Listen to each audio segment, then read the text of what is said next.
नमस्कार, मैं जितेंद्र चतुर्वेदी। आखिर कांग्रेस संग मिल लालू प्रसाद यादव ने ऐसी कौन सी बिसात बिछा दी जिसने नीतीश कुमार का संकट बहुत बड़ा कर दिया है। और अब तो चर्चा यह भी है कि उनके लिए आगे कुआं है और पीछे खाई। फिर सवाल उस कुर्सी का भी है जिसके लिए नीतीश कुमार ने समय समय पर गठबंधन बदले हैं, उसका क्या होगा।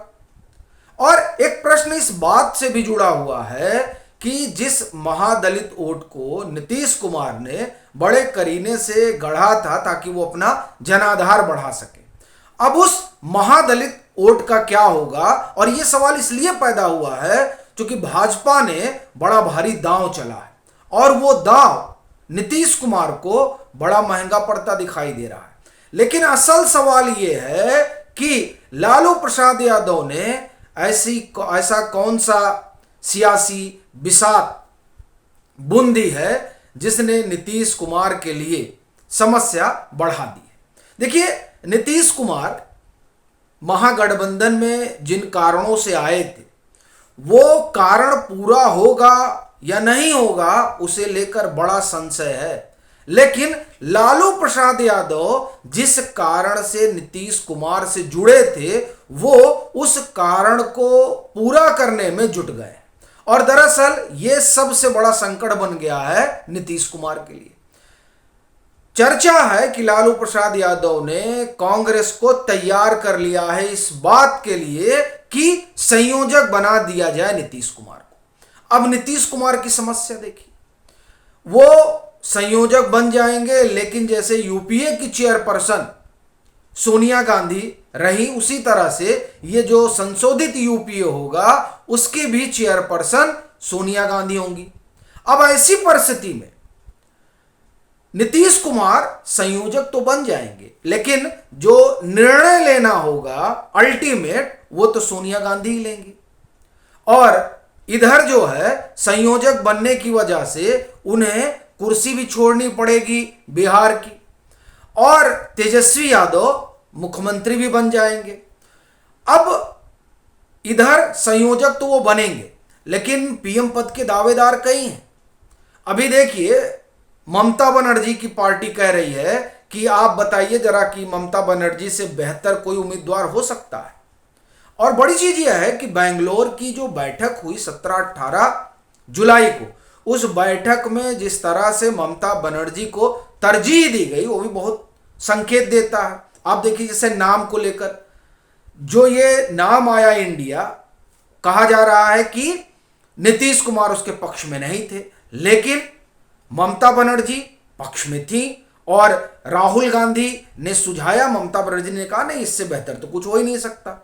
एक दूसरी बात आप देखिए, ममता बनर्जी तो आ ही नहीं रही थी, यानी 17 तारीख को तो 18 तारीख को आ रही थी, लेकिन वो 17 को आती हैं, सोनिया गांधी के बगल में बैठती हैं।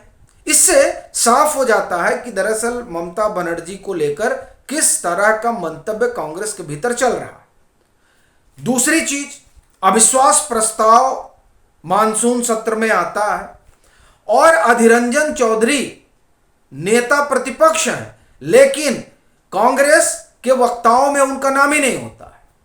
अब अधीर रंजन चौधरी का नाम न होना भी इस बात को बल देता है कि क्या इसमें भी यह ख्याल रखा गया कि ममता बनर्जी को नाराज न किया जाए। 42 सीट आती है पश्चिम बंगाल से। अब ये जो तमाम चीजें हैं ये सवाल पैदा करती हैं कि दावेदार एक ही नहीं है, संयोजक भले बना दिए जाए।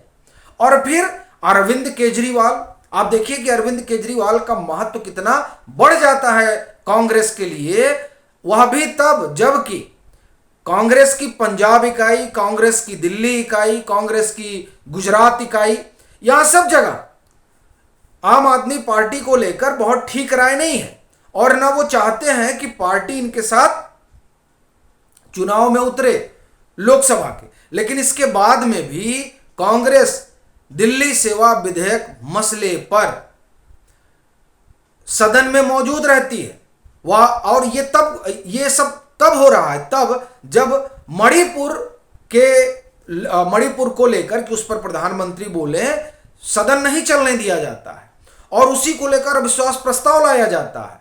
कायदे से तो बहिष्कार करना चाहिए था, चूंकि अविश्वास प्रस्ताव के पहले ही दिल्ली सेवा विधेयक पर चर्चा हुई और वो पास हुआ। लेकिन आप देखिए कि इस सब के बाद में भी कांग्रेस जो है वो खड़ी रही। इससे भी एक बात ये साफ होता है कि ऐसा नहीं है कि सिर्फ नीतीश कुमार ही हैं, अरविंद केजरीवाल भी हैं। फिर आप देखिए, जो दिल्ली सेवा विधेयक के दरमियान जो चर्चा होती है सदन में, उसमें लोकसभा में जो जदयू के राष्ट्रीय अध्यक्ष ललन सिंह जिस तरह से बोलते हैं, वो ये दर्शाता है कि कितना खीज है जदयू के भीतर। अब ये खीज किस बात का है? कहा जा रहा है कि नहीं देखिए, ये तो भाजपा से वो लोग बहुत नाराज हैं, भाजपा उनकी पार्टी वगैरह तोड़ना चाहती थी और वो अभी भी कोशिश में लगे हुए हैं। दरअसल इससे बड़ा मसला है वो ये कि जदयू ये देख रही है कि उनके पैरों के नीचे की जमीन खिसक रही है। एक दूसरा, लालू प्रसाद यादव ने ऐसा लगता है कि नीतीश कुमार के साथ साथ जदयू को भी हिंद महासागर में फेंक देने का प्रण कर लिया है। तो मैं इसलिए कह रहा हूं, चूंकि आज जो लालू प्रसाद यादव की गति है उसमें तो बड़ी भूमिका जदयू के नेताओं की है और वो ये चाह रहे हैं कि संयोजक बन जाइए। अब ये संयोजक बन जाएंगे, इसी के लिए वो पूरी बैटिंग कर रहे हैं। संयोजक बन जाएंगे, पीएम के लिए कई कैंडिडेट हैं, तो वो तो तय हो पाना एक अलग मसला रहेगा। लेकिन संयोजक बनने के बाद इनको कुर्सी छोड़नी पड़ेगी। कुर्सी छोड़ेंगे तो तेजस्वी यादव मुख्यमंत्री बनेंगे। तेजस्वी यादव मुख्यमंत्री बनेंगे तो वो धड़ा जो अलग हुआ था तब जब लालू प्रसाद यादव मुख्यमंत्री हुआ करते थे और नीतीश कुमार की अगुवाई में क्वेरी और कुर्मी कॉम्बिनेशन बाहर आया और फिर उसने नीतीश कुमार को अपना नेता चुना और बाद में फिर नीतीश कुमार मुख्यमंत्री बनते हैं। वो कॉम्बिनेशन तेजस्वी यादव के मुख्यमंत्री बनने के बाद खिसक जाएगा इस महागठबंधन से। और इसके खिसकने का मतलब यह हुआ कि नीतीश कुमार का अपना जो आधार है वो खिसक जाएगा। इस बात को नीतीश कुमार जानते हैं, इसीलिए उन्होंने ये बात कही थी कि 2025 मतलब अगले मुख्यमंत्री जो हैं वो नीतीश कुमार होंगे, तेजस्वी यादव होंगे और हम लोग 2025 का जो चुनाव है वो इनकी अगुवाई में लड़ेंगे। यानी 2025 तक उन्होंने तय कर लिया था कि हम ही रहेंगे। लेकिन लालू प्रसाद यादव इसमें लगे हुए नहीं, अब आप संयोजक बनिए और अब दिल्ली की राजनीति करिए। और जैसे ही दिल्ली की राजनीति की तरफ नीतीश कुमार जाएंगे तो ये नीतीश कुमार भी समझते हैं कि जिस वोट बैंक को उन्होंने अपने पीछे लामबंद किया था कोरी और कुर्मी, वो छिटक जाएगा और जो पार्टी उन्होंने अब किस तरीके से उसे बचाए रखा, आप कहें कि जार्ज साहब फिर शरद यादव, तो वो पार्टी भी बिखर रही है, ये साफ दिखाई दे रहा है, वो भी हाथ से निकल जाएगी। मतलब ये स्थिति हो जाएगी कि न कुर्सी रहेगी और न पार्टी रहेगी। और एनडीए से वो पहले ही पल्ला झाड़ चुके हैं। तो ये जो परिस्थिति है इसने नीतीश कुमार और उनकी पार्टी को खासा परेशान कर दिया। कोई क्यों रुकेगा भाई, इनके 16-17 सांसद हैं और यहां जो सीटों का बंटवारा होगा उस बंटवारे के बाद कौन जीतेगा ये तय नहीं है। क्यों? क्योंकि जो लालू प्रसाद यादव ने ताना बाना बुना है उसमें नीतीश कुमार को गद्दी छोड़नी पड़ी, तो उनका पूरा वोट बैंक जो है, जो उनके साथ है अभी दिखाई दे रहा है, वो सब खिसक जाएगा जो बचा खुचा है। इस बात से नीतीश कुमार वाकिफ है। अब जो बात हमने महादलित वाली शुरू की थी, तो आप देखिए कि नित्यानंद राय का बयान आता है कि ये चिराग पासवान एनडीए से अलग क्यों हुए थे। अब देखिए, चिराग पासवान इस समय सिर्फ पासवान के नेता नहीं है, वो उस महादलित समुदाय के बड़े नेता बन रहे हैं। और ये बिहार में कहा जा रहा है कि वो इस समय 8 से 10% मत को प्रभावित कर रहे हैं। और उस मतदाता में अगर ये बात जा रही है, जो नित्यानंद राय कह रहे हैं, स्वाभाविक तौर पर वो संदेश देना चाह रहे हैं उस समाज में कि हमने नहीं चिराग पासवान को निकाला था, हम गठबंधन में थे, हमारी मजबूरी थी, असली कारण तो नीतीश कुमार है। यानी नीतीश कुमार ने जो बुना है ताना बाना महादलित का, वो उनके हाथ से निकल रहा है। और फिर जीतन राम मांझी तो आ ही गए, वो तो कह रहे थे कि हमारी पार्टी कह रहे थे कि विलय कर लीजिए।